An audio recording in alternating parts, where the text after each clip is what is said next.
Welcome to Valley Forge, Pennsylvania. That's Mr. Graham. That is Mr. Gimbi. That is Mr. Raymond. And today, we are standing in front of the National Arch Memorial at the Valley Forge National Military Park. And today we're going to check out where the Continental Army camped in the winter 1777, 1778. So follow us for another lesson on the road.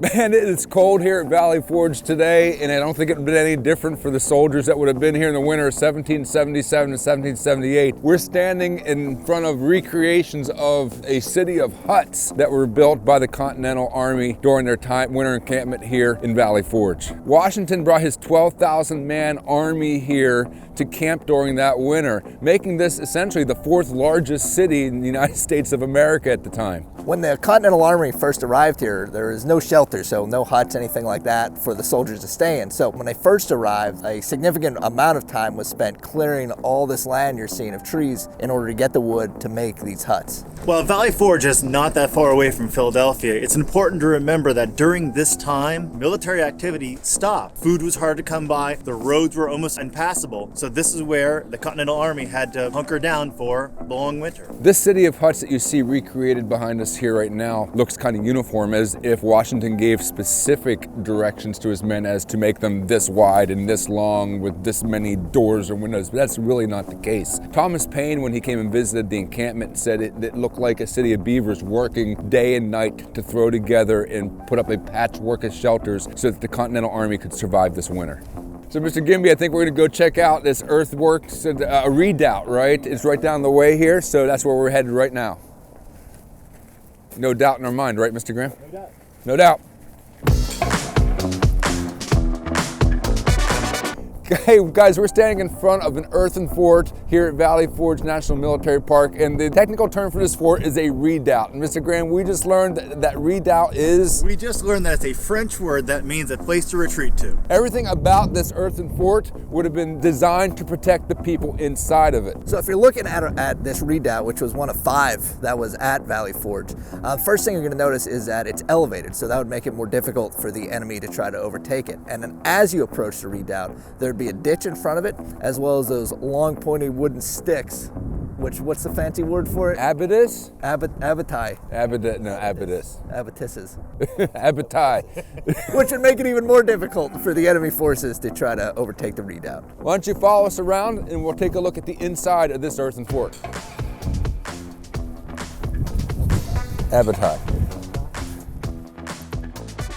Okay, right outside the fort here, or redoubt, you can clearly see the ditch with the parapet and the abatis, the wooden logs that stuck out of the side, making it very difficult for any enemy force to approach this redoubt, this earthen fort. Why don't you follow us inside? Oh no, almost fell. Whew, that wind is cold. Welcome to the inside of our redoubt. And this is a great example of the commanding view that anybody inside of this fort would have had of the terrain out there, looking down towards the city of Philadelphia about 15 miles that direction. Without the trees here, of course, there have been no trees and no tall buildings, you would have been able to see about a mile away, which is a really, like you said, a good commanding view. Yep. To help reinforce the walls, these baskets were made of intertwined sticks, and then they were filled with rocks. They were then placed inside the walls to help fortify it from cannon shots and things like that. I mean, this whole thing seems really primitive. I just find it really fascinating that sticks and rocks and earthen forts and logs was so effective against... Makes a good defense. It does make a good defense. I mean, as opposed to building something out of stone, I guess. If a cannonball would smash that, it would send pieces of fragment of stone in every which direction. This is very primitive, but it's like so effective. I think the overall thought is either the cannonball hits this and glances off, or hits it directly and the earth just absorbs into all the energy of that shot. Science. The winter of 1777 and 1778 at Valley Forge was actually relatively tame and mild. A lot of people associate Valley Forge with all this snow and these really freezing temperatures, but compared to other winters, it was pretty calm. But what Valley Forge can be known for, or what Valley Forge is known for, is deprivation, the lack of clothing, the lack of supplies, the lack of basic necessities, diseases like smallpox, the lack of food. What food they did have, they would have baked or they would have made in these earthen ovens that you see right here behind me. The huts that we saw earlier were very, as you could tell by the image, were very, very basic. So your food preparation, a lot of it would have been done out here. Did you want me to go full on nerd on? I want to get full on nerd. Okay. I want you to get full on nerd. Okay. And never display some science into our lesson on the road. Yeah. As we're calling it lessons on the road. Lessons on the road. I should know that if I'm in the video. I really should know that. That'd be important. Go full on nerd. Are you cold?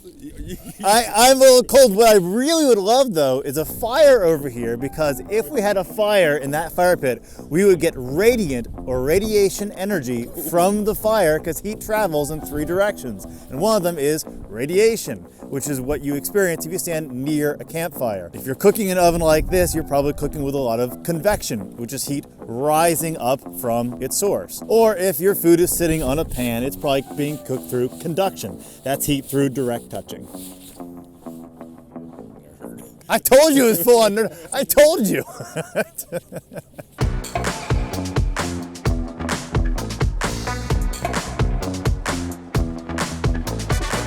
Yeah, so Mr. Gimbi and I are standing in front of one of these recreations of a hut that a Continental Army soldier would have lived in. And not just a Continental Army soldier. Yeah, you're looking, even though it's pretty small, you're looking at 9 to 12 guys sleeping in this cabin. 9 to 12 guys in the cabin. It's got no windows, 1 fireplace, probably about 14 by 16 when we're talking about the size of it. Mud floors, maybe if you're lucky some hay or straw to sleep on. This definitely was not luxury living here at Valley Forge, Pennsylvania. Let's take a trip inside the hut and see what it would have been like. I think Mr. Graham's already beat us to that punch. So we're inside one of these reconstructed huts made out of wood, and would have been mud and straw and anything else that could be thrown together to patch these huts together. Anywhere, what'd you say, 9 to 12 people would have been sleeping in one of these. Could you imagine the disease? Like once one person got smallpox, everybody got smallpox. This would have been atrocious. And the sleeping conditions, as you can see, Mr. Graham is finding out. Yeah, bring the science teacher to Valley Forge, they said. It'll be fun, they said. You look bored, Mr. Graham. I'm a little bored, yeah, for sure. I've been laying here for just a few moments, and I can tell you exactly what you said. It is cold, it is drafty, it is uncomfortable. I would imagine, however, this bed and that bed near the fireplace probably would have been a pretty coveted spot. So, although these beds really aren't comfortable, right, you're just sleeping on wood, the one good thing it would do is it would keep you off the cold ground. So in here, you'd at least be sheltered from the wind, and you would have a place to sleep that wasn't on the cold ground. We are standing in front of a statue of Mad Anthony Wayne, which is located in front of the appropriately titled Wayne's Woods. Feeding the Army here at Valley Forge was an enormous task. The amount of soldiers that were here required on a daily basis 35,000 pounds of meat and 170 barrels of flour. That's a lot of food. Each regiment was supplied both by the Continental Congress and their home state. So there were lots of discrepancies between how much food and clothing and supplies one regiment got compared to another regiment. And on top of that, if the British could capture supplies coming here, they would. General Wayne is commemorated with a statue here because at Valley Forge he served a vital role in preventing the mutiny of the soldiers. When food supplies were running low, Anthony Wayne led a foraging expedition into New Jersey and was able to bring back a lot of cattle to feed the army at Valley Forge. I guess we should move on.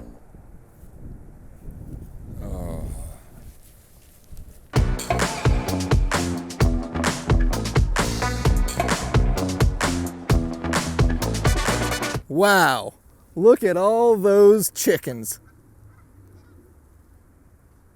We're standing in front of the house of Isaac Potts, who was the iron master at a local forge, aptly named Valley Forge. Prior to the encampment here, as the British came through, they burned the local iron forges here, trying to limit the Continental Army's ability to wage war and make cannonballs and pig iron. This house behind me has become famous because it was used by General Washington as his headquarters during the time period here at Valley Forge. Now, unlike European armies that would have just confiscated the property, the Continental Army did pay Isaac Potts $100 of Pennsylvania currency for the use of the home. And what did the soldiers think about Washington living in a house like this while they were staying in the huts? Actually, they were kind of stoked about it. Washington, for all intents and purposes, could have just left, could have gone back to Mount Vernon, could have lived in a lot more luxury, but he chose to stay here at Valley Forge and suffer the same hardships that the men suffered as he worked tirelessly to make sure that they were equipped, supplied, and trained. Mr. Gimbi and I are standing in front of a statue of George Washington that's known as the American Cincinnatus. The American Cincinnatus depicts George Washington wearing his military coat, but it also shows his willingness to give up power once he was done being general. He's carrying the walking stick of a Virginia gentleman, and he's standing in front of a plowshare. On the opposite side, Washington is leaning on a bundle of rods called the fasces. This is a reference to something that was common in Rome that showed power. The name American Cincinnatus is also another Roman reference. The original Cincinnatus was a Roman dictator who, after leading the Roman army to successful victory, voluntarily surrendered power, just like Washington did with the Continental Army. The original statue stands in the Virginia State Capitol building in Richmond, Virginia, and there's also a replica in George Washington's Mount Vernon. Man, that is one bad Airbnb. I'm leaving a bad review. Actually, the huts that we just walked out of were used by Washington's elite security force. If we're only right now about maybe 200 yards away from Washington's headquarters at Valley Forge, his security force wouldn't be too far behind. Their job was to make sure that the general was protected at all times. Yeah, these men were hand-selected for their sobriety, good behavior, being well-dressed. They're a hand-select group. And this is a tradition we've seen carried on at Arlington National Cemetery at the Tomb of the Unknown Soldier. I don't know about you guys, but at this point I'm getting a little bit of cabin fever. So Valley Forge is well known for the winter of 1777 and 1778, but besides its winter, it also has a pretty great spring. Our last stop here at the Valley Forge National Military Park is the statue of Major General Frederick William von Steuben, who was a Prussian general who came here to help train the Continental Army. You know, the story of Valley Forge is a story of suffering and hardship, but it's also a story of transformation. The Continental Army that entered Valley Forge in 1777 was very different than the Continental Army that exited it in 1778, and that was due to the training of Baron von Steuben. He wrote the handbook for the U.S. military and really transformed the Continental Army from a ragtag militia to a professional fighting force. That's kind of a funny anecdotal story for von Steuben. He was used to training military armies where when you tell a soldier to do something, he does it. Here in America, he'd often tell American soldiers to do something, and they asked him why, which is a question he was not used to getting in Europe. It's also a question that 8th graders ask us a lot also. Yeah, I imagine they didn't ask that very often after the first couple of times. So thank you for joining us on this trip to the Valley Forge National Military Park. Next time you're in southeastern Pennsylvania and you want something seriously nerdy to do, come and check out where the Continental Army trained and camped and became a well-oiled fighting machine. That's Mr. Graham. That's Mr. Gimbi. That's Mr. Raymond. And thank you for joining us on this lesson on the road. We'll see you next time. Come on guys, let's go take a field trip. Where did we park? Oh shoot.